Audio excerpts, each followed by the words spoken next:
Well, howdy there, Internet people. It's Bo again. So today we are going to talk about words, definitions, connotations. We're going to talk about language and how to use it. Practical tidbits on how to use it to reach out.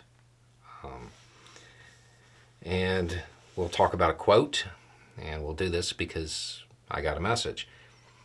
And it allows us to talk about something that I think is going to be really important for the rest of the year. So I'll go through, read the message, and then come back and talk about different parts of it. I saw you in the comments talking about why you didn't say the word, and then there's parentheses. Is it after 30 seconds? If not, pause. Abortion, often. The video you linked is fascinating because it's related to my major. You say you avoid certain words to keep people engaged, to hopefully reach them and bypass their visceral reaction to certain terms. It all makes sense, but people who have that reaction aren't rational, right? So what do you make of the idea that you can't reason somebody out of a position they didn't reason themselves into? Jonathan Swift, right? Okay, so the first part of that message, it's about a video. I will put it down below, but a very quick recap is there is a language, there are words that are very polarized. And if you use them, you lose the person you're talking to if you're trying to reach out to them. Longtime viewers of this channel know that we went through an entire public health issue, and it was incredibly rare for me to say the word pandemic. Because the people who needed the information the most, when they heard that word, they shut down. They weren't listening anymore. Cognitive dissonance kicked in, and they tuned out. This list of words is always changing, and y'all unintentionally tell me what the words are. If you want to reach people, you have to avoid those terms. You've probably experienced this in your personal life. You've been talking to somebody about politics, and then all of a sudden they just got mad, or they just shut down, didn't want to talk about it anymore, something like that. And if you had access to the same graphs that are talked about in that video, you could probably go back and find the word you used. Strong rhetoric, sharp rhetoric, it's good to energize people who already think the way you do.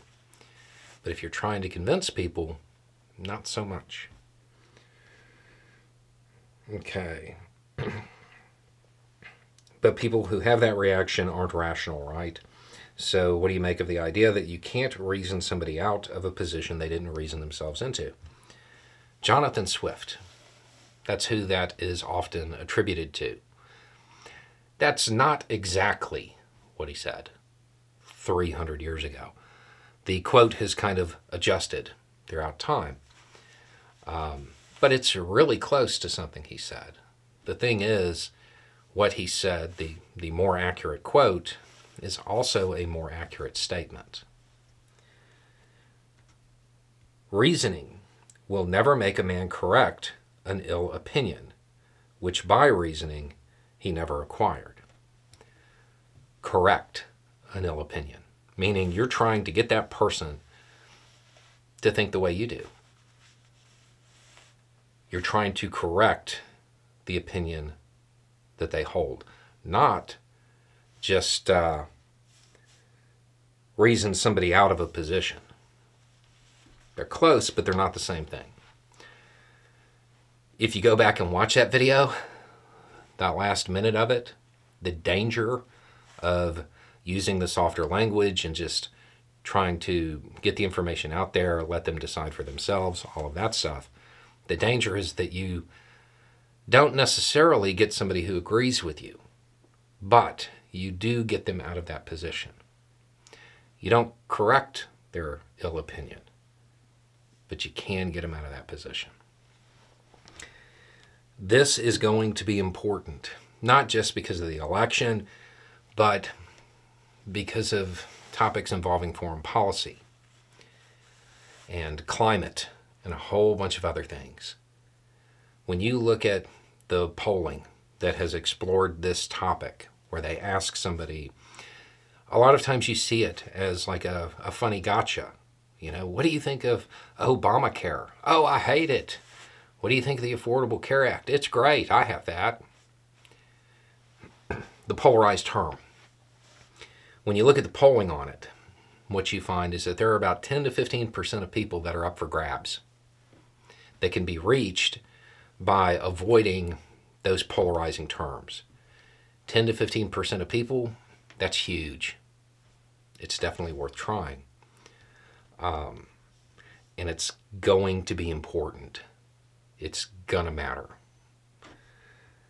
It's just something to keep in mind when you're having your conversations, when you are talking to people in real life, in comment sections, whatever. Try to use terms that haven't already been tainted by the normal political discussions. And if you can find a way around those, a lot of times you can get somebody to reason. Now, they may still not agree with you, but once you've got them out of that position, well, then it's just a normal, rational conversation. And even if they didn't arrive at your position initially, you can probably get them there later. Or the thing that nobody likes to consider about this is that they view it more rationally than you, and maybe you have to change your opinion. You have to take the correction, so to speak. The other thing about this quote that I don't like, you can't reason somebody out of a position they didn't reason themselves into. Every hostage negotiator, everybody who has ever dealt with a DV situation that turned into a barricade situation, they know that's wrong. They know it's wrong. It's hard. You have to be careful, and you can't get excited, and you have to avoid certain terms, but it can be done. And most times, it's worth the effort. Anyway, it's just a thought. Y'all have a good day.